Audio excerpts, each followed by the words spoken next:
2010년 1월 13일 ITS도 포르토프eng스 남서쪽 25km, 지하 13km 지점에서 발생한 7.0 규모의 강진으로 약 20만에서 30만 명이 사망하는 대참사가 발생하면서 현재까지 21세기 최악의 자연재해로 기록되어 있습니다. 당시 IT 전체 인구가 900만 명 정도 되는 아주 조그만 나라인데 7.0 규모의 강진이 일어나니까 순식간에 20만에서 30만이나 되는 그 많은 사람들이 땅속에 또 건물 더미에 깔려서 주검으로 변해버렸습니다. 그리고 30만 명이 넘는 사람들이 지금까지도 그 엄청난 지진 후유증에 시달리고 있습니다. 참사가 발생한 지 한 1년쯤 지난 후에 그곳을 가서 본 어느 목사님이 글을 쓰신 걸 봤는데 폐허가 되어버린 그 도시 모습을 차마 그 참상을 목불인견이라고 그래요. 목불인견. 차마 눈뜨고 볼 수 없는 그런 비참한 잿빛 도시였다고 합니다. 그럴 수밖에 없겠죠. 바로 얼마 전까지만 해도 함께 울고 웃던 이웃 동네 사람들이 하루아침에 싸늘한 죽음으로 변해버린 그 절망적인 현실 앞에서 무슨 생각을 할 수 있겠습니까? 만약 여러분 같으면 어떻게 하시겠습니까? 아마도 인생의 허무감과 절망감과 또 무기력증과 의욕 상실감에 깊이 빠져서 아마 극단적인 생각들이 쓰나미처럼 몰려올 것입니다.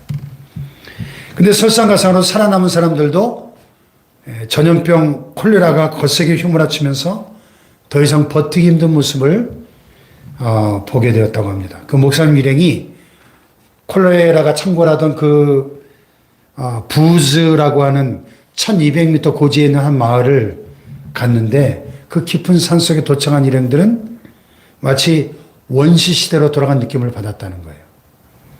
처참한 마을의 광경을 보며 큰 아픔을 느꼈다고 합니다. 마실 물이 너무 귀하다 보니까 이 콜레라가 마을 전체를 뒤덮는 그런 고통이 몰려와도 손도 제대로 못 쓰고 그저 죽음을 운명처럼 멍하니 바라보고 누워있는 그 사람들의 모습이 얼마나 애처로운지 눈에 초점을 잃어버린 채 여기저기 누워서 쓰러져 있는 그들은 뭐 이미 삶을 포기해버린 사람들처럼 보였다는 거예요. 그 가운데 젊은이들도 많이 있었는데 그들에게 다가가서 예수님이 여러분의 희망입니다. Jesus is your hope. 아무리 외쳐도 no hope, no hope. 희망이 없어요. 희망이 없어요. 그런 현지 주민들의 모습을 보면서 참 이 목사님이 숙소로 돌아와서 많은 생각을 하게 되었다 하는 얘기입니다. 죽음은 우리의 모든 희망을 빼앗아가는 사건이죠. 삶에 대한 일체의 희망을 등진 죽음의 상징이 있다면 마른 뼈들일 것입니다. 오늘 본문에 보면 에스겔 선지자가 오늘 하나님의 성령에 이끌려 한 골짜기에 들어가게 되었는데 그 골짜기에 마른 뼈들이 가득 차 있는 참 놀라운 환상을 보게 됩니다. 에스겔 선지자는 즉각적으로 그것이 당시 이스라엘 백성들의 상태라는 것을 직감적으로 알아차렸을 겁니다. 에스겔이 이 환상을 접하던 주전 580년경은 이미 이스라엘이 민족적으로 패망해서 바벨론의 포로로 다 붙잡혀가서 모든 희망이 사라진 그런 때였기 때문이죠. 근데 뜻밖에도 이 마른 뼈들로 가득 찬 이 섬뜩한 환상의 골짜기에서 하나님께서 에스겔 선지자에게 의외의 질문을 던지세요. 어떤 질문입니까? 인자야, 이 뼈들이 능히 살 수 있겠느냐? 이렇게 물으시는 거예요. 아니요 라고 한다면 그것은 하나님의 능력에 대한 자신의 불신앙을 드러내는 것이 될 것이고 그렇습니다. 대답하기는 너무 이게 현실성이 없어 보이지 않습니까? 그래서 에스겔은 절묘한 제3의 대답을 생각해냈습니다. 그게 3절이죠. 내가 대답하되 주 여호와여 주께서 아시나이다. 이렇게 대답을 했습니다. 이 대답은 저로 하여금 어느 신학생이 신학교 시험 답안지에 쓴 대답을 연상시킵니다. 시험 문제가 딱 한 가지 나왔는데 아무리 생각해도 정답이 생각이 안 나니까 신학생이 당황한 나머지 백지를 낼 수는 없고 꾀를 내가지고 에스겔식으로 답안을 작성했대요. 주께서 아시나이다. 며칠 후에 채점지가 돌아왔는데 교수님이 이렇게 점수를 주셨대요. 주님 100점, 너 빵점. 이렇게. 과연 이 많은 뼈들이 살아날 수 있을까요? 이 죽음과 이 절망의 상황이 바로 이 순간도 우리 주님을 떠나 살고 있는 우리 주변의 모든 믿지 않는 우리 불신 가족들과 이웃들의 영적 상태를 그대로 반영하고 있는 거예요. 바울 사도가 에베소서 2장 1절에 주님을 알지 못하는 모든 인간을 가리켜 뭐라 그랬죠? 너희 허물과 죄로 죽었던 자들이다. 이렇게. 물론 영적 죽음이죠. 영적으로 볼 때 허물과 죄로 죽어 있다는 거예요. 다 영적 송장들이라는 것입니다. 허물과 죄로 죽은 그들이 과연 다시 살아날 수 있을까요? 5월 26일 우리가 소중한 분들을 위한 행복축제를 갔는데요. 믿지 않는 우리 주변의 가족과 이웃들을 주님께로 인도하기 위한 전도축제입니다. 전도가 뭐죠? 한마디로 영적으로 죽은 자들을 다시 살려내는 일이죠. 아멘. 근데 도대체 무엇으로 죽은 자들을 다시 살려낼 수 있단 말입니까? 본문에서 우리는 그 대답을 찾아보려고 합니다. 영적으로 죽은 이 마른 뼈들과 같은 우리의 가족과 이웃들을 어떻게 다시 살릴 수 있을까요? 오늘 본문은 크게 두 단락으로 나눌 수 있는데 1절부터 3절까지는 전반부, 그리고 4절로 14절까지는 후반부. 그 전반부는 진단이고 후반부는 처방이에요. 우리가 병원에 가면, 아파서 병원에 가면 의사가 우리를 먼저 진단을 하고 그 후에 처방을 내리잖아요. 진단과 처방. 자, 진단은 뭐예요? 한마디로 죽었다는 거죠. 죽었다. 마른 뼈들처럼 이미 생명을 잃어버렸다는 겁니다. 희망이 없다는 거예요. 여기 2절에 보면 그 골짜기에 있던 뼈들의 두 가지 특징이 나와요. 그 뼈들이 골짜기 지면에 뼈가 어땠어요? 심이 많고, 두 번째는 아주 말랐더라. 그 뼈들의 숫자가 엄청나게 많고, 한두 사람이 죽은 그 시체의 뼈가 아니라 엄청나게 많고, 또 그 상태가 어때요? 아주 말랐더라. 바싹 마른 뼈. 희망이 없다는 거죠. 그런데 다행히 후반부가 준비되어 있습니다. 이 두 번째 단락이 처방인데, 과연 이 마른 뼈들이 어떻게 다시 살아날 수 있겠습니까? 두 가지 처방이 주어지는데, 첫째는 주의 말씀을 대언해야 한다 하는 거죠. 그래서 여기 4절 6절에 첫 번째 처방이 나타나요. 4절 6절 시작. 또 내게 이르시되 너희 말을 들으라. 여호와의 말씀을 들을지어다. 5절 내가 승리를 너희에게 너희가 살리라. 너희 위에 힘줄을 두고 살을 입히고 가죽으로 덮고 너희 속에 생기를 넣으리니 너희가 살아나리라. 또 내가 여호와인 줄 너희가 아니라 하셨다 하라. 마른 뼈들 향해 하나님의 말씀을 대언하라는 거죠. 요즘 말로 죽은 자들에게 전도하고 설교하라는 겁니다. 공동묘제 가서 전도하라는 거예요. 그게 가능한 일입니까? 저 한바스모울에 가서 놀고 있는 사람들이 가서 전도하라 얼마든지 할 수 있을 텐데, 저 정림동 화장터에 가가지고 화장하고 남은 거슬린 뼈들을 향해 전도하라. 이게 말이 되는 일입니까? 저 대평인가요? 예? 시립공원묘지에 가가지고 무덤에 누운 송장들 향해 설교해라. 이게 말이 되냐고요. 그런데 그것이 하나님의 종들이 해야 할 일이라는 거예요. 오늘 말씀에 따르면. 그리고 이 불가능한 명령에 순종하는 순간 몇 가지를 약속하시는데 5절에 보니까 내가 생기를 너희에게 들어가게 하리니 너희가 살아나리라 이렇게 약속하십니다.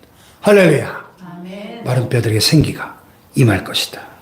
또 6절에 보면 그 마른 뼈들에게 힘줄이 생기고 살이 입혀지고 가죽으로 덮여질 것이다. 이렇게 말씀하십니다. 자, 실제로 7절에 보면 어떤 일이 일어나죠? 7절 시작. 이에 내가 명령을 따라 대언하니 대언할 때 소리가 나고 움직이며 이 뼈 저 뼈가 들어맞아 뼈들이 서로 연결되더라. 내가 또 보니 그 뼈에 힘줄이 생기고 살이 오르며 그 위에 가죽이 덮였다 그랬어요.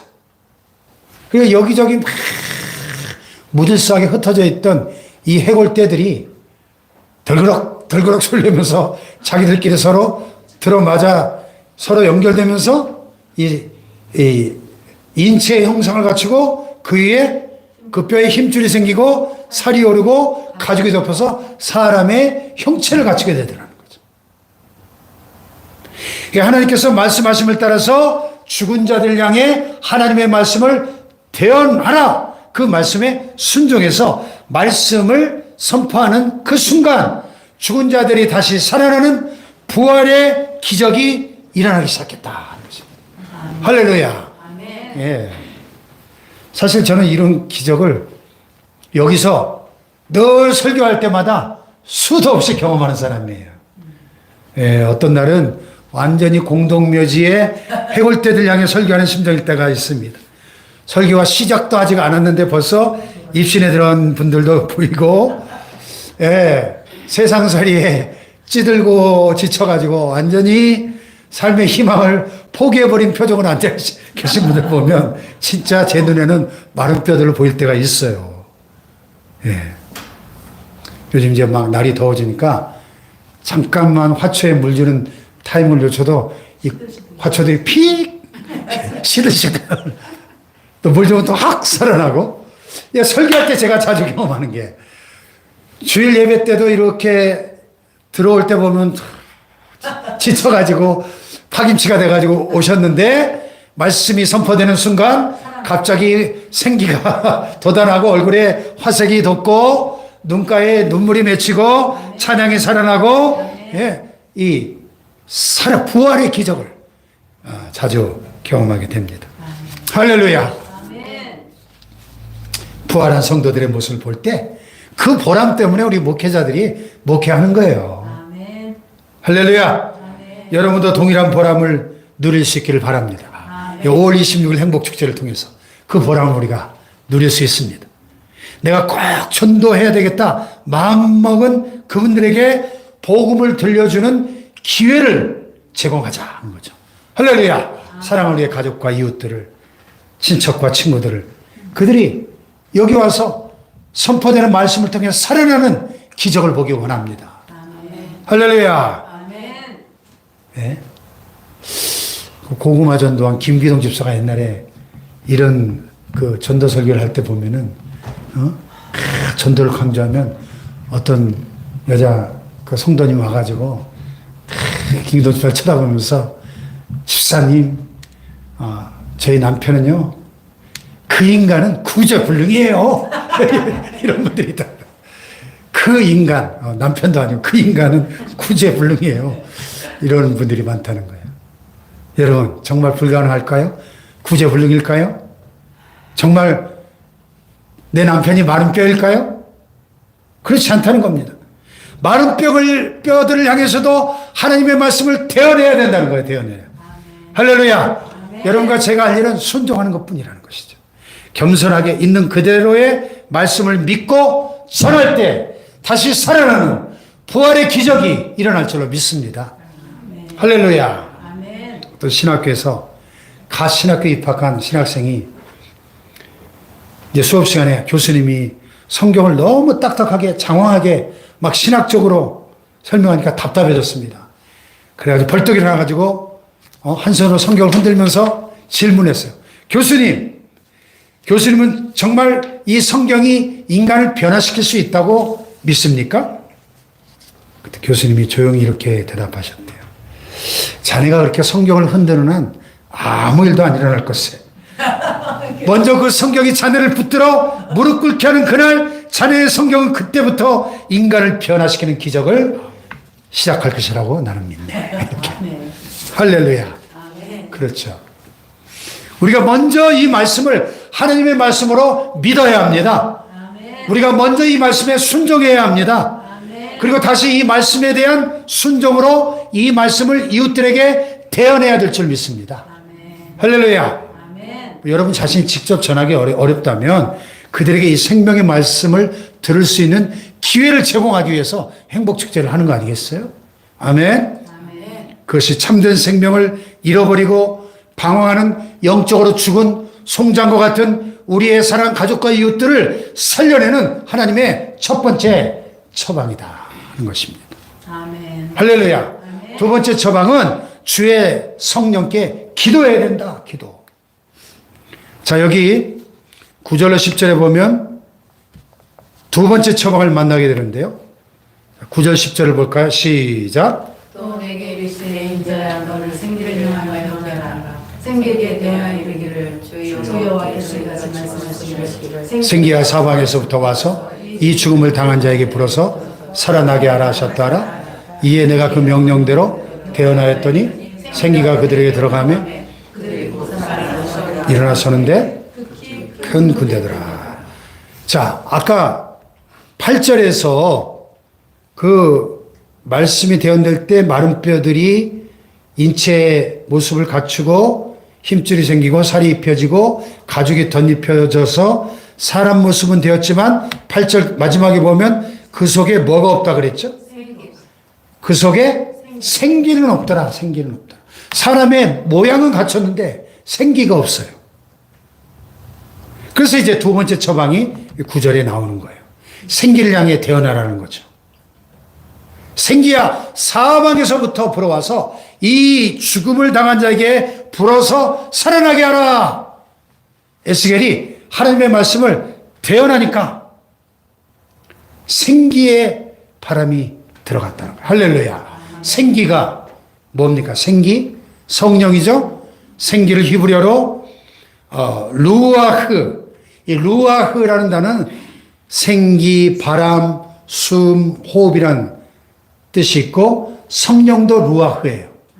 그러니까 여기에 생기는 하나님의 생기, 하나님의 호흡, 하나님의 생명을 의미하는 말입니다. 할렐루야. 그러니까 이 처방은 영적으로 죽어있는 개인이나 혹은 죽은 이스라엘과 같은 이런 백성, 공동체를 살려내기 위해서 말씀 사역과 함께 성령 사역이 반드시 필요하다는 것이죠. 말씀만으로 안 된다는 거예요. 하나님 말씀을 대언할 때 뼈들이 형체는 갖췄지만 생기는 없었다 그랬어요. 말씀만으로 안 되는 거예요. 생기의 바람이 성령의 역사가 함께 임해야 되는 것이죠. 네. 말씀과 함께 성령님이 임하실 때 그 순간 완벽하게 죽은 자들이 생명을 얻는 부활의 기적이 일어난다는 것입니다. 아멘. 할렐루야. 그래서 성경에 보면 아주 일관되게 전도자들이 반드시 말씀과 함께 성령으로 무장되어야 한다. 이렇게 가르칩니다. 성령이 임하시고 성령이 함께 하실 때 말씀이 생명이 되고 능력이 된다는 것입니다. 할렐루야. 그래서 전도자의 최우선 순위는 성령의 도우심을 구하는 것이 되어야 한다는 거죠. 아멘. 그래서 우리가 기도해야 됩니다. 하나님, 성령님, 제가 전도할 때 이 죽은 이 영혼에게 생기로 임하여 주옵소서. 그것이 바로 사도행전에서 예수님께서 제자들 향해서 오직 성령이 너희에게 임하시며 너희가 권능을 받고 예루살렘과 온 유대와 사마리아와 땅 끝까지 이르러 내 증인이 되리라 말씀하신 이유인 것이죠. 아멘. 그래서 사도행전이 무슨 뜻이에요? 사도들의 전도행전이란 뜻이거든요. 근데 사도행전에 또 다른 별명이 있죠? 성령행전이에요. 성령행전. 성령이 어떻게 임하시고 초대교회를 탄생시키시고 그 교회를 통해서 복음이 땅끝까지 전파되어져 갔는지를 그 성령의 역사를 보여주는 책이 사도행전이죠. 아멘. 그래서 사도행전은 성령행전입니다. 아멘. 아멘.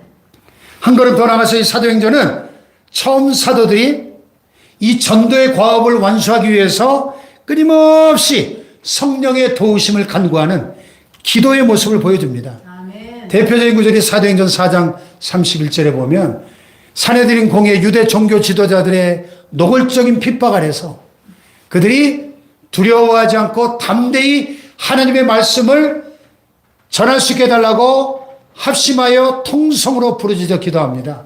빌기를 다음에 모인 곳이 진동하더니 우리가 다 성령이 충만하여 담대히 하나님의 말씀을 전하니라. 할렐루야. 아멘.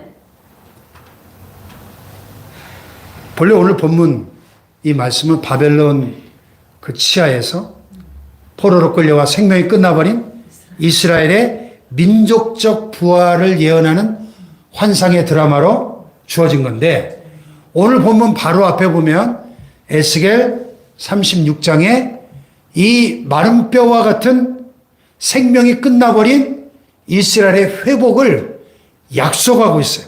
그 회복 예언의 절정이 에스겔 36장 36절인데요. 여기 한번 같이 읽어볼까요? 시작. 너희 사방에 남은 이방 사람이나 나 여호와가 모든 것을 가지하며 황대한 자에게 심은 줄 알리라. 나 여호와가 말하였으니 이르리라. 예, 이스라엘의 민족적 회복을 분명하게 약속하셨죠. 그런데 나 여호와가 말하였으니 이루리라. 반드시 이루시겠다고 약속하셨는데 바로 그 다음 37절에 우리가 주목해야 될 이 말씀이 있어요. 시작. 주 여호와께서 이같이 말씀하셨느냐. 그래도 이스라엘 족속이 이같이 자기들에게 이루어주기를 내게 구하여야 할지라. 아멘. 자, 회복을 약속했어요. 반드시 하나님이 이루시겠다고 약속하셨어요. 하나님은 반드시 약속을 지키는 분이시니까 이루실 것입니다. 그래도 이스라엘 족속이 어떻게 해요? 이같이 자기들에게 이루어주기를 내게 구하여야 할지라. 다 같이 그래도 구하여야 할지라. 그래도 구하여야 할지라. 회복의 방편으로, 부활의 방편으로 뭘 요구하신 거예요? 기도를 요구하신 거죠. 기도. 우리가 기도할 때 그 기도를 통해서 이 생명의 역사, 회복의 역사, 부활의 역사가 일어난다. 할렐루야. 자, 정리해 봅시다. 죽은 자들이나 죽은 공동체를 향한 우리의 책임이 뭐예요? 첫 번째, 하나님의 말씀을 대언하는 것입니다. 그리고 두 번째, 성령의 도우심을 기도해야 되는 것입니다. 그때 하나님의 생기신 성령께서 임하시고 부활의 기적을 주시겠다 하는 거죠. 할렐루야. 그럴 때 우리의 사랑하는 이웃들과 우리의 공동체는 더 이상 죽은 자가 아니라 산 자가 될 줄로 믿습니다. 한 사람이 아니라 헤아릴 수 없이 수많은 영혼들이 일제히 살아나는 이것이 바로 부흥이죠. 부흥. 진정한 의미의 부흥이죠. 할렐루야. 에스겔 골짜기의 마른 뼈들이 살아 일어날 때 그들은 이제 거대한 하나의 군대가 되었다고 오늘 여기 10절에 말씀하거든요. 10절 시작. 이에 내가 그 명령대로 대언하였더니 생기가 그들에게 들어가매 그들이 곧 살아나서 일어나 서는데 극히 큰 군대더라. 아멘. 이제 죽은 시체들이 아니라 널브러져 있는 해골대들이 아니라 살아 일어나서 하나님의 큰 군대가 되어 하나님의 명령을 수행하기 시작하더라는 것이죠. 할렐루야. 새 날이 밝아오는 것입니다. 새 시대가 도래하는 것입니다. 부흥이 시작되는 것이죠. 할렐루야. 1907년에 몇몇 소수의 깨어있는 그리스도인, 이 땅의 그리스도인들과 서영 선교사님 몇 분이 자신들의 죄를 회개하고 그 땅을 위해 중보기도 하고 통곡하며 전도하기 시작했을 때 저 유명한 평양 대부흥이 일어났습니다. 일제시하에 정치적으로 국권을 빼앗기고 희망이 끝나버린 이 민족의 골짜기에 영적 대붕이 일어나는 것이죠. 그래서 이 민족이 하나님을 부르며 다시 살아나기 시작하고 100만 영혼 구령운동이 일어나서 부흥의 불길이 이 삼천리 방방곡곡에 번져갔던 것입니다. 할렐루야. 아멘. 오늘 시대에 우리에게 이런 부흥이 절실히 요구되고 있지 않나요? 오늘 주님께서 우리에게 도전하십니다. 이 뼈들이 능히 살겠느냐? 하나님께서 우리 축복교회를 사용하기 원하십니다. 아멘. 죽었던 자들 향하여 하나님의 말씀을 태어나고 생기를 향하여 태어나고 생기야 사방에서부터 불어와서 이 죽음을 당한 자에게 불어서 살아나게 하라. 할렐루야. 아멘. 이 명령을 믿음으로 선포할 수 있기를 바랍니다. 아멘. 그래서 마른 뼈들과 같이 절망 가운데 죽어져 있는 이 땅의 많은 영혼들이 하나님의 말씀과 성령의 역사로 다시 살아나는 진정한 부흥을 우리가 맛보게 되기를 주님의 이름으로 축복합니다. 아멘. 할렐루야. 아멘. 말씀을 기억하면서 부흥 찬양